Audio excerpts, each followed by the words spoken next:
Matamgi Manipuri Wari channel asibu tabiriba khwai pumnamakpu taramnokchari ngasi muklawbirasi video call derong Tabi 19 subatangka Sylvia haugatuna tapli jinglen ki gari manak tamna changsilai jinglen su yailo pungse thenglabani Sylvia maningi sitta famnaba thongdo hangi tawi jinglena mukasu somdalo Hariga thongdo hangdorei Sylvia su wa mata haida tuminna mamangi sitta famlai Leihoriba mamanabi singda fau chatlage hairam mangamdre ngaktangi thokriba thogdoktuna ikaibe hena pokre jinglen su Sylvia na manakta famlakpaga hoi mai haida gari du yangna thauba haure Leptuna leihoriba kangbudu su Sylvia gi maikai yingna hawi ngan basu tushiliba adugi amot papakpra haina makutna nanduna haifet kalli Makoi masel su walan thoina ngangnadre jinglen gi miting na yeng mong matauda ingangak paphawrami Ngan basu Sylvia na mangonda tushilakpa adugi Rebecca hoi Sanathoi gi mamangda ikaiba khara phawrami sum kuina laishilabadi ikaiba sum hengalakdong mali khanduna chatsi hairei cholasine jingkhaina moi hana jarhalam gise tudi ay saifo khara thogalamage moi chalalamaga nanglagero ay saida ngairamage punna sum chalasi kaino ay sida kaino te yenglamge nang khara kakhalo hoi Ngan mamagi gari du khara thogatkre aduga machi amada khamnaga jingkhai lakpa ngairi asumna auto laktuna Rebecca ga Sanathoi ga satkre moi ani chatkibaga jingkhai su nganbada call tawshinuna kauraga makoi ani punna chatminare Sylvia su gari tongli haibadamakni wakhaldu kainomai tawre nganbada tushinkiba aduda ningsinglaga kari khalamgani haina ikaibana masadu leifam chatpam khanglaktre Jinglen su wangangda Sylvia gi mayum tamna gari du thawrei gari thawna phone du kanagumba amada tawri Sylvia di hanne yinglakte wakalama da mangduna leiri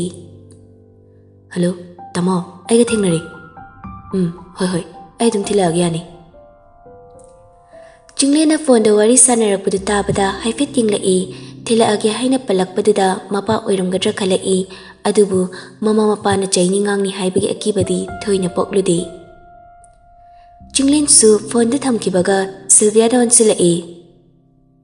Angang nang se sigam nangang na buhali sa kaygino Sylvia komde magi thokpi mamitu nakal madalay thoktuna lay Jinglen na bukkasu makata na hairei Nang gidamag ima baba na wazaba nang nakangshina da sumayna sumlayradi haying matam amadadi nang namangali mamatam mayamsa ningsingduna thamoy da dakshishonduna soyduna kablakwa matang yarakini matamduna nang Kanada stay na famlaytaw na tomtawazagani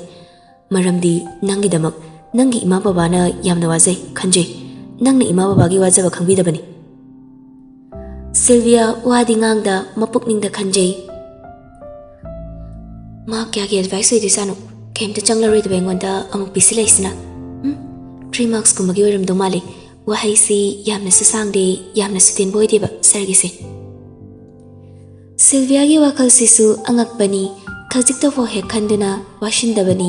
asufazina haribase manada haptabani tawza sari se khana leithokbani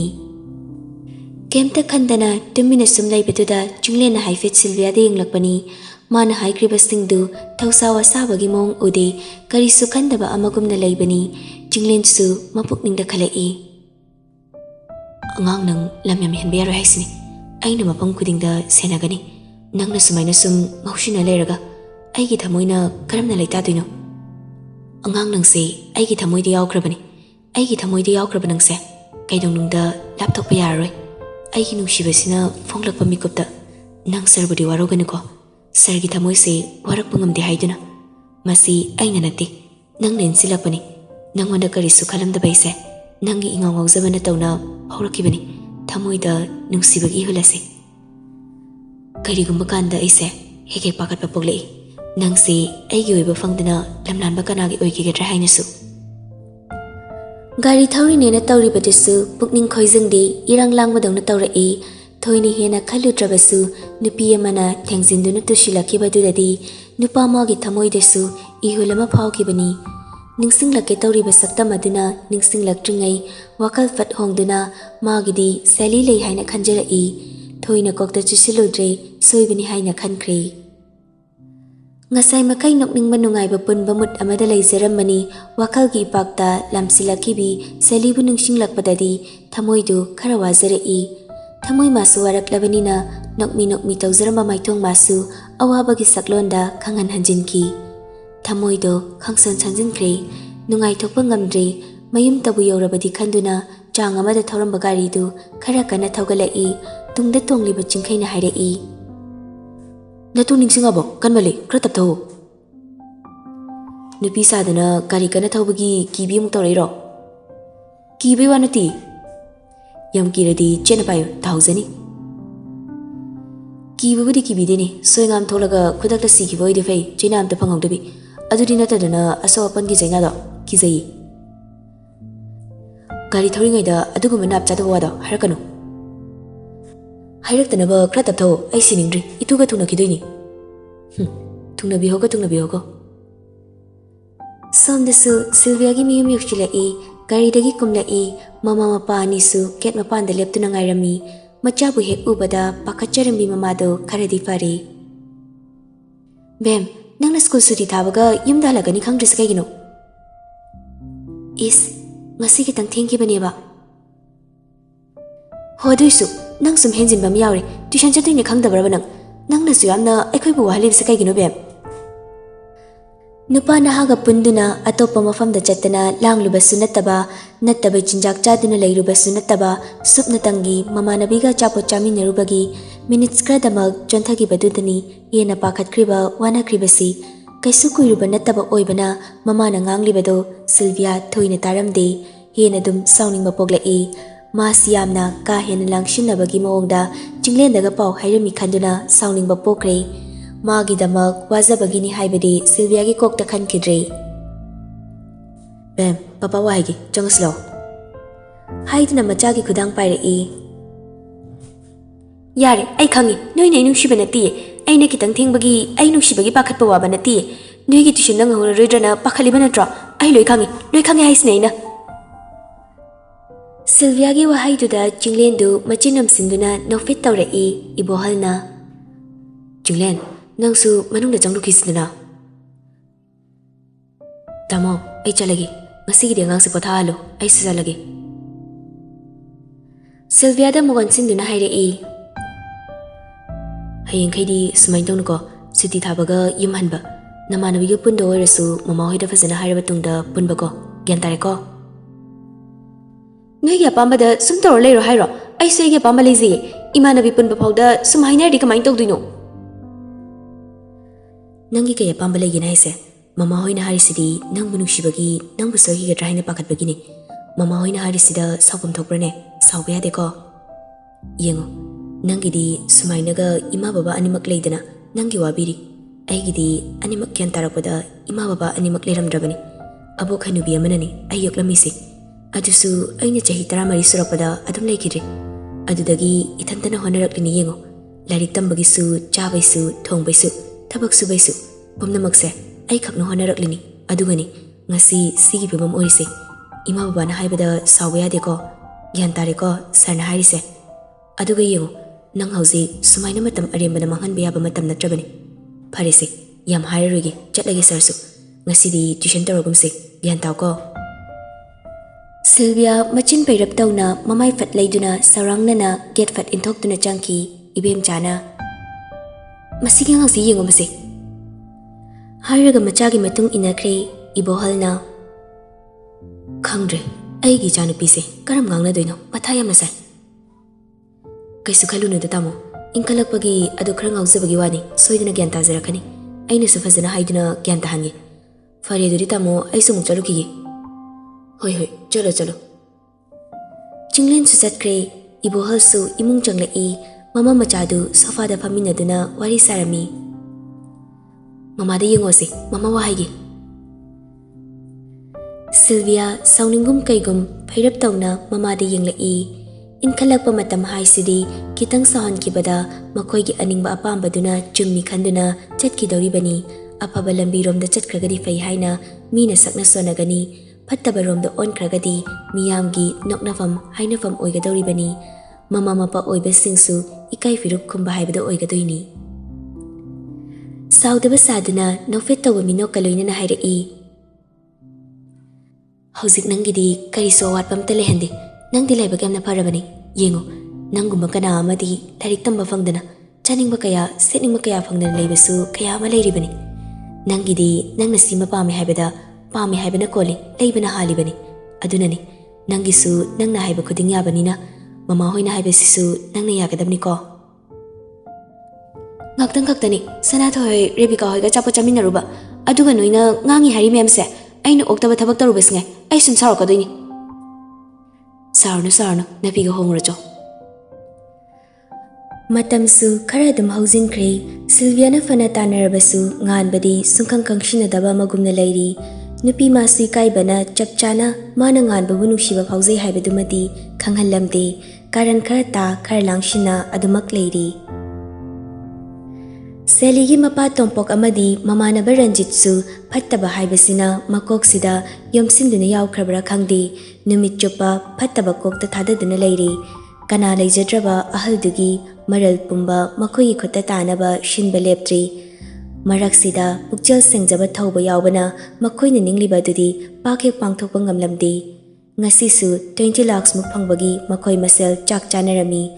ꯁꯅꯥꯍꯜꯒꯤ ꯆꯦꯛꯀꯣꯟꯗ ꯑꯣꯏꯅ ꯄꯥꯛ ꯆꯥꯎꯅ ꯆꯦꯛꯀꯣꯟꯗꯨꯒ ꯄꯨꯟꯅ ꯌꯨꯝ ꯑꯣꯏꯅꯁꯨ ꯂꯩꯕꯅꯤ꯫ ꯑꯍꯜ ꯃꯥꯁꯨ ꯃꯄꯨꯛꯆꯦꯜ ꯁꯦꯡꯂꯤꯕꯅꯤ ꯍꯥꯏꯗꯨꯅ ꯌꯨꯝꯗꯨꯗ ꯀꯅꯥꯝꯇ ꯊꯝꯗꯦ, ꯃꯔꯝꯗꯤ ꯃꯥꯅ ꯀꯥ ꯍꯦꯟꯅ ꯇꯣꯝꯄꯣꯛ ꯔꯟꯖꯤꯠ ꯑꯃꯗꯤ ꯊꯧꯕ ꯃꯈꯣꯏ ꯑꯍꯨꯝꯕꯨ ꯌꯥꯝꯅ ꯊꯥꯖꯕꯅ ꯀꯅꯥ ꯑꯃ ꯊꯝꯗꯕꯅꯤ꯫ ꯈꯨꯗꯤꯡꯃꯛ ꯃꯈꯣꯏ ꯑꯍꯨꯝꯅꯁꯨ ꯌꯦꯡꯁꯤꯟꯕꯤ, ꯑꯗꯨꯕꯨ ꯃꯄꯨꯛꯆꯦꯜ ꯈꯔ ꯁꯦꯞꯄꯒꯤ ꯋꯥꯅꯤ꯫ ꯊꯧꯕꯗꯤ ꯄꯨꯛꯆꯦꯜ ꯌꯥꯝꯅ ꯁꯦꯡꯖꯅ ꯍꯣꯠꯅꯩ꯫ ꯆꯥꯛ ꯇꯣꯛꯂꯕ ꯃꯇꯨꯡ ꯄꯨꯟꯅ ꯐꯝꯗꯨꯅ ꯋꯥꯔꯤꯁꯨ ꯁꯥꯟꯅꯔꯤ꯫ ꯁꯅꯥꯍꯜꯅ, ꯍꯟꯗꯛꯁꯦ ꯍꯛꯆꯥꯡꯁꯦ ꯀꯌꯥ ꯅꯨꯡꯉꯥꯏꯇꯦ꯫ ꯇꯣꯝꯄꯣꯛꯅ ꯑꯃꯨꯛ, ꯍꯌꯦꯡ ꯊꯧꯕꯒ ꯆꯠꯂꯒ ꯗꯣꯛꯇꯔꯗ ꯑꯝꯇꯪ ꯌꯦꯡꯊꯣꯛꯂꯨꯕꯅ ꯐꯔꯣꯏꯗ꯭ꯔꯥ? ꯌꯦꯡꯕꯨꯗꯤ ꯌꯦꯡꯅꯤꯡꯂꯤꯕꯅꯤ, ꯆꯞ ꯆꯥꯅ ꯅꯥꯕꯃꯛꯁꯨ ꯑꯣꯏꯗꯕꯁꯤꯗꯅꯤ꯫ ꯑꯃꯨꯛ ꯍꯛꯆꯥꯡꯁꯦ ꯆꯣꯛꯊꯔꯛꯀꯅꯤ, ꯑꯃꯨꯛꯅ ꯀꯣꯛꯁꯦ ꯈꯪꯉꯥꯎ ꯉꯥꯎꯔꯛꯀꯅꯤ꯫ ꯁꯤ ꯃꯉꯥꯏꯅ ꯐꯖꯅ ꯅꯥꯕꯁꯨ ꯑꯣꯏꯗꯦ, ꯒ꯭ꯌꯥꯟ ꯇꯥꯗ꯭ꯔꯦ꯫ BP ꯆꯦꯛꯁꯨ ꯇꯧꯅꯕ ꯍꯌꯦꯡꯁꯦ ꯍꯦꯛꯇ ꯊꯧꯕꯒ ꯆꯠꯂꯣ, ꯑꯗꯨꯒ ꯗꯣꯛꯇꯔꯅ ꯍꯤꯗꯥꯛ ꯒꯨꯂꯤ ꯄꯤꯔꯛꯄꯗꯣ ꯆꯥꯔꯒ ꯑꯃꯨꯛ ꯌꯦꯡꯅꯕ꯫ ꯁꯨꯝ ꯂꯩꯁꯤꯜꯂꯗꯤ ꯀꯣꯟꯅ ꯐꯔꯛ ꯇꯥꯅꯤ꯫ ꯇꯣꯝꯄꯣꯛꯀꯤ ꯋꯥꯗꯨ ꯇꯥꯞ ꯑꯣꯛꯂꯗꯨꯅ ꯔꯟꯖꯤꯠꯁꯨ ꯌꯥꯎꯁꯤꯜꯂꯛꯏ, ꯃꯥꯅꯦ ꯄꯥꯕꯨꯡ, ꯀꯟꯅ ꯑꯅꯥꯕ ꯑꯣꯏꯗ꯭ꯔꯤꯉꯩ ꯗꯣꯛꯇꯔ ꯍꯥꯟꯅ ꯌꯦꯡꯍꯧꯕꯅ ꯐꯗꯣꯏꯅꯤ꯫ ꯊꯧꯕꯗ ꯑꯣꯟꯁꯤꯟꯗꯨꯅ ꯑꯃꯨꯛ ꯃꯈꯥ ꯇꯥꯔꯛꯏ, ꯊꯧꯕ, ꯅꯪ ꯍꯌꯦꯡꯁꯦ ꯄꯥꯕꯨꯡ ꯄꯨꯔꯒ ꯗꯣꯛꯇꯔꯗ ꯆꯠꯂꯨꯔꯣꯀꯣ꯫ ꯍꯣꯏ ꯇꯥꯃꯣ꯫ ꯉꯥꯏꯍꯥꯛ ꯑꯁꯨꯝꯅ ꯋꯥꯔꯤ ꯁꯥꯟꯅꯔꯕ ꯃꯇꯨꯡ ꯃꯈꯣꯏꯁꯨ ꯃꯌꯨꯝ ꯃꯌꯨꯝꯗ ꯍꯟꯅꯕ ꯇꯧꯔꯛꯏ꯫ ꯁꯅꯥꯍꯜꯅ, ꯊꯧꯕ, ꯅꯪ ꯉꯥꯏꯍꯥꯛꯇ ꯂꯩꯍꯧꯈꯤꯒꯦꯔꯥ? ꯋꯥꯍꯩꯗꯨꯗ ꯆꯠꯂꯒꯦ ꯍꯥꯏꯅ ꯍꯧꯒꯠꯂꯝꯕ ꯑꯅꯤꯗꯨ ꯌꯦꯡꯅꯔꯛꯏ꯫ ꯊꯧꯕꯅ, ꯄꯥꯕꯨꯡ, ꯀꯩꯒꯤ ꯑꯣꯏꯔꯕꯅꯣ? ꯅꯪ ꯉꯥꯏꯍꯥꯛ ꯂꯩꯍꯧꯀꯣ, ꯊꯦꯡꯉꯁꯨ ꯑꯩꯒꯤ ꯒꯥꯔꯤ ꯑꯆꯧꯕꯁꯦ ꯄꯨꯔꯒ ꯍꯜꯂꯨ꯫ ꯌꯥꯅꯤꯗ ꯄꯥꯕꯨꯡ꯫ ꯇꯣꯝꯄꯣꯛꯇꯨ ꯃꯃꯤꯠ ꯁꯨꯛꯂꯞ ꯇꯧꯅ ꯁꯅꯥꯍꯜꯗ ꯌꯦꯡꯂꯛꯏ, ꯑꯗꯨꯒ ꯅꯣꯛꯐꯦꯠ ꯇꯧꯕ ꯁꯥꯁꯤꯟꯅꯕ ꯃꯤꯅꯣꯛ ꯑꯃꯒ ꯂꯣꯏꯅꯅ ꯑꯁꯨꯝꯅꯁꯨ ꯍꯥꯏꯔꯛꯏ, ꯊꯧꯕ, ꯅꯪꯗꯤ ꯄꯥꯈꯪꯅꯤꯅ ꯌꯨꯝꯗ ꯄꯥꯈꯠꯄꯤꯅꯕ ꯃꯤꯁꯨ ꯂꯩꯇ꯭ꯔꯕꯅꯤꯅ ꯉꯥꯏꯍꯥꯛ ꯂꯩꯍꯧꯀꯣ, ꯑꯩꯈꯣꯏꯗꯤ ꯏꯇꯨ ꯏꯆꯥ ꯂꯩꯔꯕꯅꯤꯅ ꯍꯜꯂꯝꯃꯒꯦꯍꯦ꯫ ꯊꯧꯕ ꯅꯣꯛꯂꯒ, ꯇꯥꯃꯣꯁꯤꯗꯤ꯫ ꯄꯥꯕꯨꯡꯁꯨ ꯃꯊꯟꯇꯅꯤ ꯆꯥꯎꯔꯕ ꯃꯐꯝꯁꯤꯗ ꯂꯩꯔꯤꯕ, ꯃꯤ ꯊꯝꯕꯁꯨ ꯅꯠꯇꯦ, ꯑꯗꯨꯅ ꯈꯔ ꯈꯔ ꯊꯦꯡꯐꯥꯎ ꯑꯩꯈꯣꯏꯅ ꯂꯩꯕꯤꯔꯝꯂꯒ ꯑꯃꯨꯛ ꯑꯩꯈꯣꯏꯁꯨ ꯌꯨꯝ ꯑꯃ ꯄꯥꯜꯂꯤꯕꯅꯤನ ꯍꯦꯛ ꯍꯟꯕ ꯍꯥꯏꯗꯨꯅꯤ꯫ ꯉꯁꯤꯒꯤꯗꯤ ꯅꯪ ꯂꯩꯍꯧꯀꯣ, ꯑꯩꯈꯣꯏ ꯍꯜꯂꯝꯃꯒꯦ, ꯏꯆꯤꯜ ꯏꯅꯥꯎ ꯋꯥꯔꯧꯅꯒꯨꯝꯁꯤꯀꯣ꯫ ꯇꯥꯃꯣ, ꯀꯩꯗꯧ ꯋꯥꯔꯧꯗꯣꯏꯅꯣꯗ? ꯑꯗꯨꯅꯤ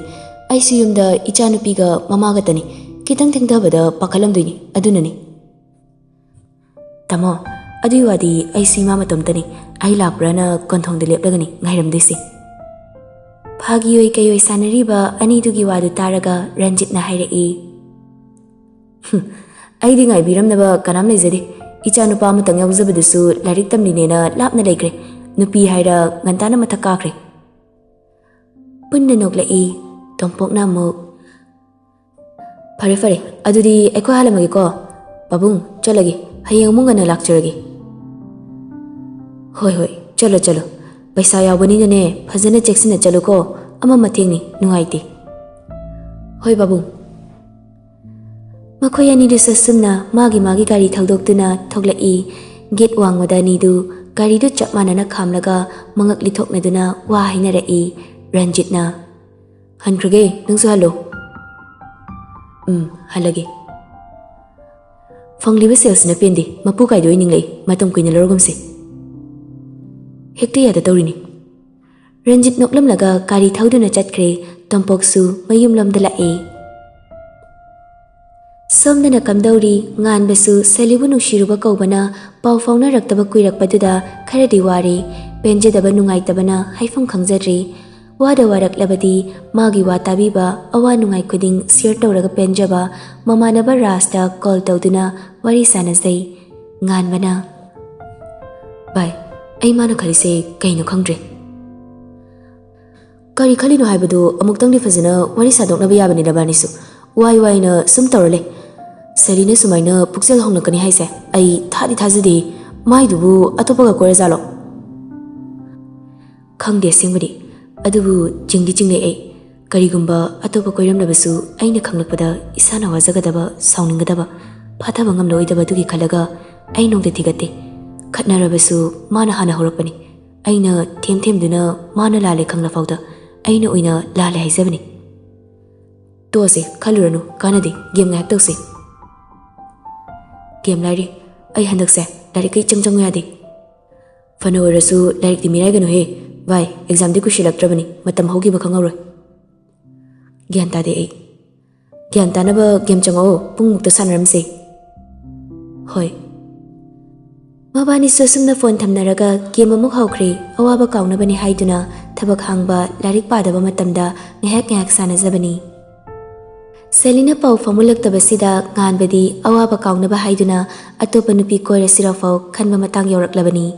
asumna game ngahak sanaraga amuk larik panaba tawrai chair da famlaga larik tu fakna table da leiriba pen tu surai kadomdagi humjilakpa nungshitnano pen du tapairaga yenglai nahanongma kari po hawdaba numita school halakpada Sylvia hoina moigi matungda inarakiba du ningshinglai Chingkhaiga naksinana chatminaraga wari sanakiba kari maramgino haibadudi khangsaba natte adubu nupamaga naksinakiba du ningshinglakpada kadomdagi humlakpa nungshitna phawlakibano khangaude khara khazdik nungaitaba poklai kari bu khalurabano amuk phone du tapaiduna chingkhaida call tawrai amadusu waiting lerami potni waiting leizarabasu call duri pairai hello Nganbana kana wari saramino itu gana tradi kana goine o ado hayone noi sagi mama nabido karambano ama masa kitang patak tawbi mayamdagi khara chakat nabido Sylvia haibra karino Sylvia ka doraba ngan bedu tap ingna sangna chingduna hairai magi nungsinabaga leizalo